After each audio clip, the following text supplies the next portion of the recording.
dear students. Today we are going to study the chapter 15, that is Improvement in Food Resources Part 1. So let us first of all look to the name of the chapter. It is food resources. So we should know what are our food resources. We get our food from two sources, that is crop and animals. So food resources, you know that we obtain it from nature, and the man is such a intelligent brain that it obtains its food. So the chapter shows that we need to improve the food resources. So let us think about that, and when we get the food resources from crops and animal husbandry. So what type of improvement we want in those resources? Today we are going to discuss about that. So let us think about the crops and animal husbandry, that what are the importance of these resources and why do we want to improve them. So the question arises, why to raise food production? Because our nation is a large nation and we have a very big population. You know that our country population increasing, but not the land. So how we can increase the land? But we can increase the resources, and in that same land we have to improve the production. How?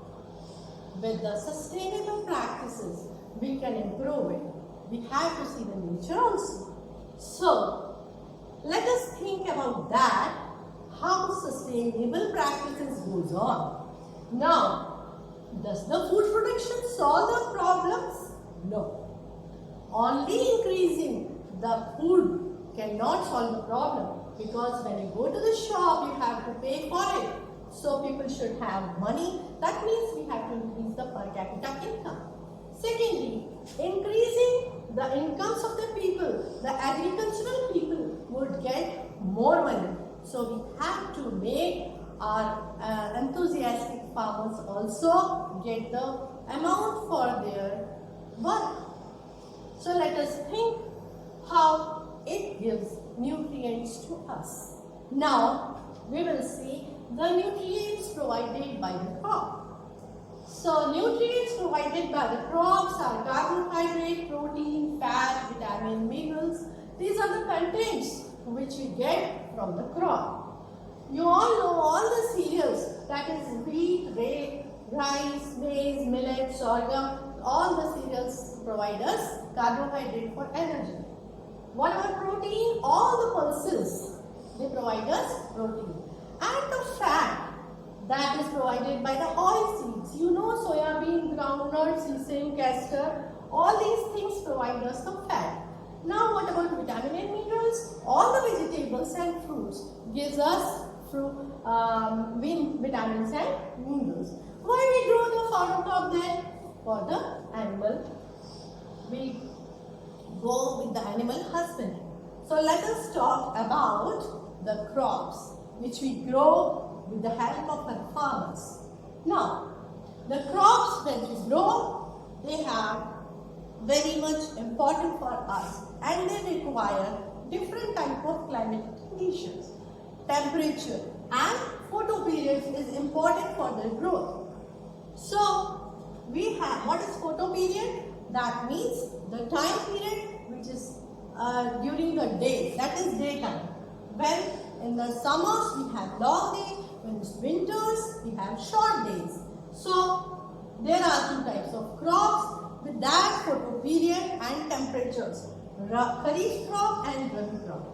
In previous years you must have studied that Kharif crop is called rainy season crop and Rabi crop is called winter season crop. Generally wheat gram grow in the winter. Now let us see how to increase the crop yield. There are so many factors: variety improvement, crop production improvement, and the crop protection improvement. What does it mean? When we want to improve the variety, how can we improve? So let us see the factors responsible for the variety improvement. To get higher yield, we need a lot of efforts. By the process of hybridization, it is improved. Now, what do you mean by improved quality?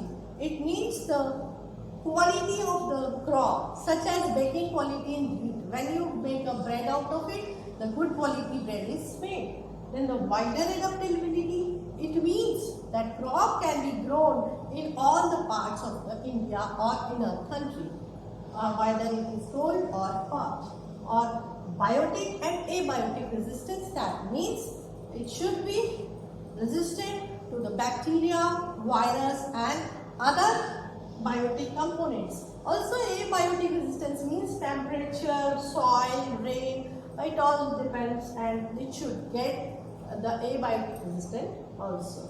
Then the change in maturity duration, the crop matures. When it matures fast, we'll get more crops in a year. Other desirable agronomic changes are also there. Then how do we obtain these changes? And we want a short plant because it takes less nutrient. So that is called agronomic desired characters. Now, how crop improver variety can be made? So the crop variety can be improved by hybridization, and hybridization is of three types. Intervarietal, that means hybridization between two varieties. Interspecific, that means hybridization between two species. And intergeneric hybridization, that means when you write Mangifera indica, that means Mangifera is the genus and indica is the species. So between two species of mango, when we interbreed, it is called interspecific. When in between the two genus, when we grow, it is called intergenus. Now, how can we improve it with genetic modification? In previous chapters, you read about hybridization, but not about the genetic production. That is improved by genetic change in the seed. Now, crop production improvement, it requires three things. That is nutrition management, irrigation and cropping patterns.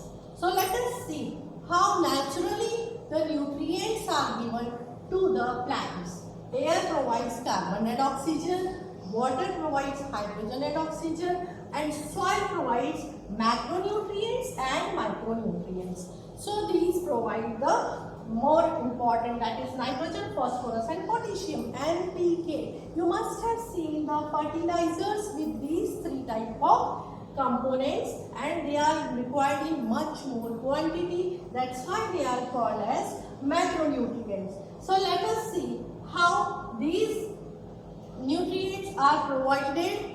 You have seen it naturally how they are provided, but during the crop, farmer also provide manure and fertilizers, not by natural, artificial methods. So what is manure? You have studied in previous classes. That is, it is decomposition of animal excreta and plant waste.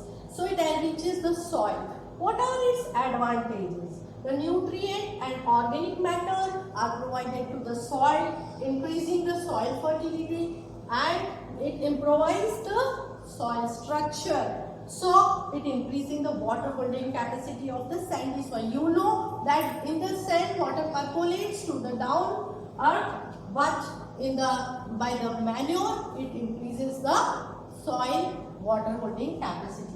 Now, what are the type of manures? There are two types of manures, that is compost and vermicompost. When compost is made by decomposition, naturally it becomes simple compost. But when the earthworms are used for it, it is called vermicompost. The green manure is the manure made by the plants. Some plants like sun or hemp, they are grown and they are merged by the plowing into the soil. So it makes the green manure and it enriches the soil with nitrogen and phosphorus.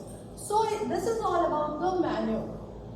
Now let us talk about the fertilizer. You heard about the fertilizer that they are commercially produced. They are produced in the factories. So is it always safe to use them? There are advantages as well as disadvantages. They ensure good growth, give healthy plants and higher yields. But no, it destroys the soil fertility, and microorganisms in the soil are harmed. So it leads to water pollution also. When it rains, the fertilizer flow with the water into the ponds and water bodies, and it causes water pollution. Sometimes eutrophication also occurs in the ponds. So fertilizer is not always good. You must have heard about the organic farming also. What is it? It is without or minimal use of any chemical, and it is given to the and nothing is given to the plant. It grows with natural way. So it is only organic manures are used, no pesticide, no insecticide, and the bioagents such as culture of blue green and biofertilizer. Neem leaves are also used as a pesticide, and also haldi, or you can say turmeric. It is also used for the biopesticide, and the storage is also without any chemicals. So our organic farming is very good for our health. Now let us talk about the irrigation, that is how to supply water.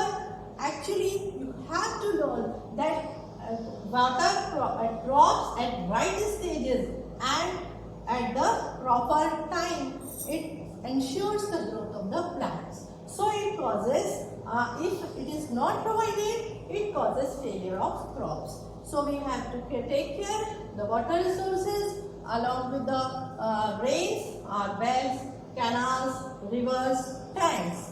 Because our India, large country, mostly depend on monsoon. So we have to take care of all the resources, and for that we have to ensure rainwater harvesting. So how is it made? There are so many processes by which we can harvest the rainwater, the kul, and the different methods by which we can collect the water of the rain and recharge our tube wells, so that water can be available for the crop throughout the year. So there are so many local methods of water harvesting that you should know.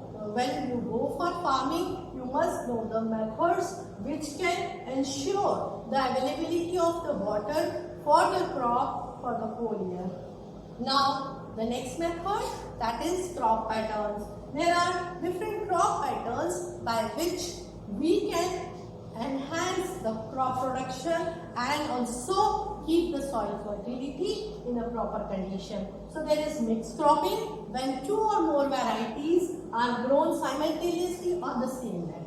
Then intercropping, you can see the figure that there are two or more crops simultaneously on the same field, but in a definite pattern. So what is in difference between mixed cropping and intercropping? It is in a fixed pattern and it is in the haphazard.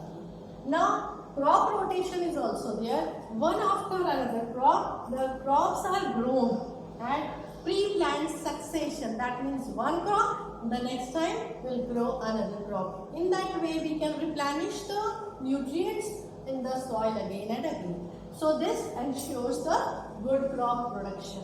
Now what are the advantages of all the three patterns? It reduces the risk of getting the failure. If one of the crop fails, the another will give the money to the farmer. Second, intercropping, it also prevents the failure of the crop, and added to that, it also prevents the pests and disease, because from one plant to another plant the disease do not move. Then crop rotation, we can see that 2 or 3 crops can be grown in a year, one after the another, and it also ensures the soil quality or replenishment of the nutrient to the soil. So these are the methods to make the cropping patterns to enhance the rate of crop. Now we'll see about the crop protection method. Now field crops are infested by large number of weeds, insects and pests, and diseases also caused. So there are weeds. What do you mean by weeds? They are unwanted plants, and they harm the nutrients and reduce the growth of the plant. They suck the nutrient from the soil.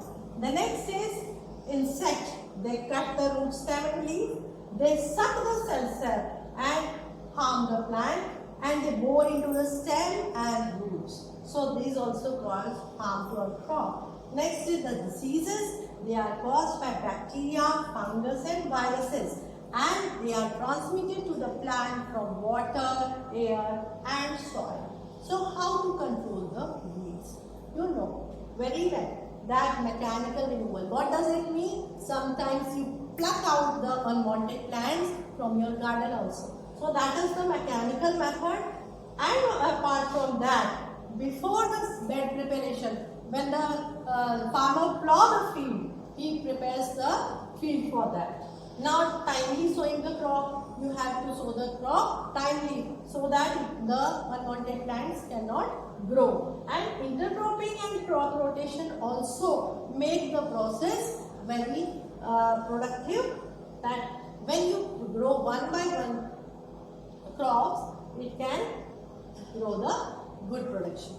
Now let us talk about control of pests. We have studied control of weeds, now pests. We should use use of resistant varieties. There are so many resistant plants which can grow without any infections. So summer plowing, that means when the farmer plow in deep summers, then weeds and pests do not invade the soil. In that way, we can prevent the pest to destroy the crop. Now these are the three methods by which we can control the weeds and the pests. Now let us see how we can store our grains, because only preventing the soil during the production, during the protection and now the storage. The last stage is the storage of grains. Now biotic, abiotic and these two things, what do they do? Biotic means all the insects, rodents, fungi, mice, bacteria, they discolor the produce, they degrade the quality, weight is also lost, and germination does not occur after the infection. So we should know the process to store the plant. Abiotic factors are also there. Moisture and temperature at the storage places is also an important factor. We have to take care of abiotic and biotic, both the factors for the proper safe storage, because all these things gives rise to poor marketability. Nobody buys their things. So how to preventive and major controls for the storage. Now let us, first we have to clean the storage place. Secondly, proper drying in sunlight of the product. First you have to dry it, and then in sun and then in shade. And fumigation should be done before the storage. Second thing, using chemicals that can kill the pest. Here you can see a model where the storage method is developed by ICAR scientists, that post harvest of mango, it destroys so many mango varieties and important varieties. So the faster fruit ripening is done, loose form of firmness, off flavor development, unfavorable to low temperature, all these things are taken care with the mango varieties. Now at the end, summary on the tips. So let us see improvement in food resources part 1, that is crop. There are types of crops. What types of crops? On the basis of nutrients and the seasons. On the basis of season, Rabi and Kharif, and the nutrients provided by the crops are carbohydrate, protein, vitamin A, minerals and fodder products. Now let us come improving crop yields. We studied 3 methods, that is crop variety improvement, crop production improvement and crop protection improvement. In variety improvement, there are ways of incorporating desired characters, that is through hybridization and genetic modification. Now factors for variety improvement are various steps which we use to improve the crop varieties. Now let us talk about crop production management, that is nutrition management. Nutrient management are divided into nutrients supplied naturally, that is air, water and soil. Nutrients supplied by manure, that is compost and green manure. Then let us talk about the fertilizers that are produced chemically and the organic farming. So without any chemical, these are the 4 methods which apply the nutrient management. Now we'll talk about the irrigation. There are no natural resources and irrigation initiatives and watershed management. So we are using so many methods. Now let us talk about the cropping pattern, that is 3 types: mixed cropping, intercropping and crop rotation, and we have studied the advantages of all of them. Now let us come to crop protection, that is protection management and storage. So protection from weed, insects and diseases, the ways to store them, and the last one is the factors affecting the storage of grain and how we can store them safely. So let us end with this. Thank you very much, and I will ask you to visit to ICAR site so that you can see what improvements are made by our scientists of India day and night. They are working for our farmers. So thank you very much. Have a nice day.